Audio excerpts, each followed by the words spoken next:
ಮಕ್ಕಳ ಶೈಕ್ಷಣಿಕ ಪ್ರಗತಿ ಉನ್ನತೀಕರಿಸುವ ಭರದಲ್ಲಿ ನಮ್ಮ ನೆಲದ ಸಂಸ್ಕೃತಿ ಆಚಾರ ವಿಚಾರಗಳಿಂದ ಅವರನ್ನು ದೂರವಾಗಿಸುವ ಕೆಲಸವನ್ನ ಶಿಕ್ಷಣ ಸಂಸ್ಥೆಗಳು ಮಾಡಬಾರದು.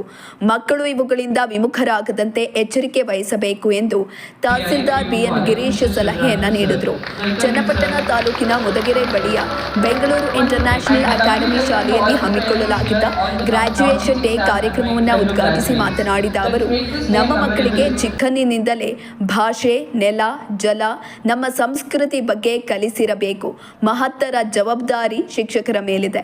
ಅವರನ್ನ ಶೈಕ್ಷಣಿಕವಾಗಿ ಪ್ರಬಲರನ್ನಾಗಿಸುವ ಜೊತೆಗೆ ಸಂಸ್ಕಾರವನ್ನ ಕಲಿಸಬೇಕು. ಆ ಮೂಲಕ ಉಜ್ವಲ ಭವಿಷ್ಯ ರೂಪಿಸಬೇಕು ಎಂದರು. ಗುಣಮಟ್ಟದ ಶಿಕ್ಷಣ ನೀಡುವಲ್ಲಿ ಸಂಸ್ಥೆ ಹೆಸರು ಮಾಡಿದೆ.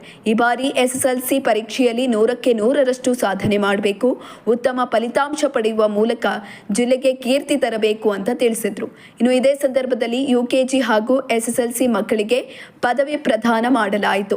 ಮುಖ್ಯ ಅತಿಥಿಗಳಾಗಿ ಸಂಸ್ಥೆಯ ಕಾರ್ಯದರ್ಶಿ Karthik Muniraju, professor doctor N Ramesh, ಪ್ರಾಂಶುಪಾಲರಾದ ಚಂದ್ರಕಲಾ ಸಿ ಮ್ಯಾರಿಸ್, ಡಾಕ್ಟರ್ ಶಿವರಾಜು ಸೇರಿದಂತೆ ಸಂಸ್ಥೆಯ ಶಿಕ್ಷಕ ವರ್ಗ, ಸಿಬ್ಬಂದಿ ಹಾಗೂ ಪೋಷಕರು ಹಾಜರಿದ್ದರು.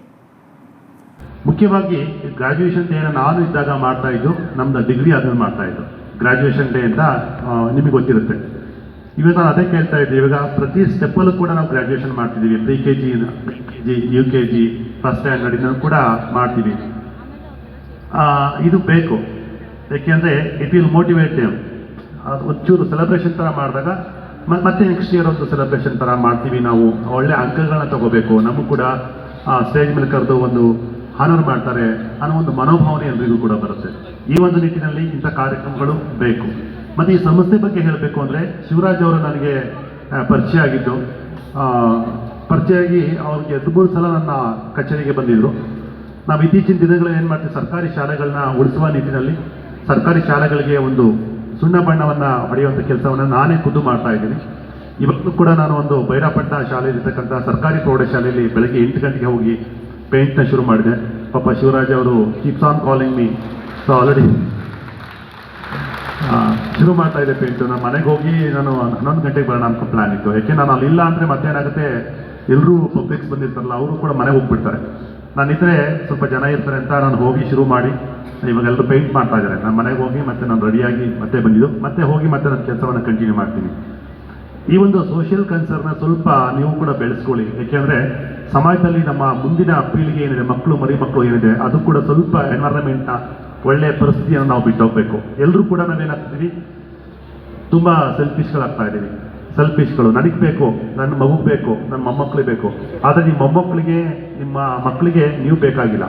ಯಾಕೆ ಇತ್ತೀಚಿನ ದಿನಗಳಲ್ಲಿ ಓಲ್ಡ್ ಏಜ್ ತುಂಬ ಆಗ್ತಾ ಇದೆ. ನೀವು ಬೆಂಗಳೂರು ನೋಡಿ, ಸುತ್ತಮುತ್ತ ಇರ್ತಕ್ಕಂಥ ಊರುಗಳಲ್ಲಿ ನೋಡಿ, ಓಲ್ಡ್ ಏಜ್ಗಳು ತುಂಬ ಆಗ್ತಾ ಇದೆ. ಇದಕ್ಕೆ ಕಾರಣ ಏನು ಅಂತ ಅಂದರೆ, ನಿಮ್ಮ ಮಕ್ಕಳನ್ನ ಯಾವ ರೀತಿ ಬೆಳೆಸಿರ್ತೀರಾ ಅಂತ. ನಿಮ್ಮ ಮಕ್ಕಳಿಗೆ ಏನಿದ್ರು ಕೂಡ ಹೆಂಗೆ ಅರ್ನ್ ಮಾಡಬೇಕು ದುಡ್ಡನ್ನ ಅಂತ ಹೇಳ್ಕೊಡ್ತೀರ ಹೊರತು ಹೆಂಗೆ ಪ್ರೀತಿ ಮಾಡಬೇಕು ಅಂತ ಹೇಳ್ಕೊಡಲ್ಲ.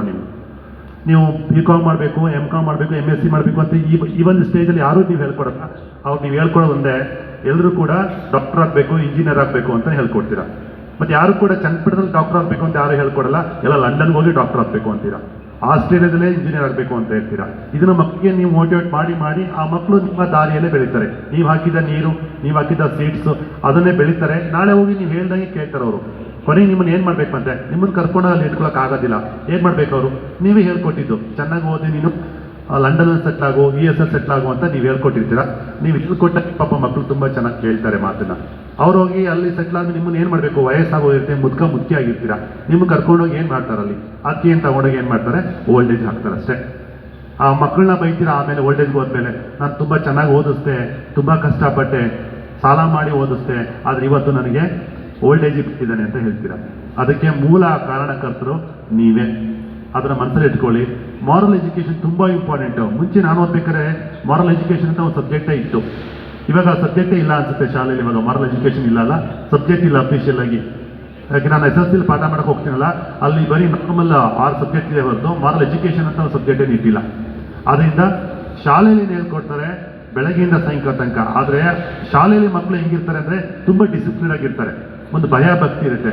ಮನೆಗೆ ಬರ್ತಾರಲ್ಲ, ಮನೆಗೆ ಬಂದ ತಕ್ಷಣ ಅವ್ರು ಶುರುವಾಗದೆ ಮೊಬೈಲ್ನ ಏನಕ್ಕೆ ಬಳಸಬೇಕು, ಎಷ್ಟು ಬಳಸಬೇಕು ಅಂತ ನಿಮಗೆ ಗೊತ್ತಿರಬೇಕು ಪೋಷಕರಿಗೆ.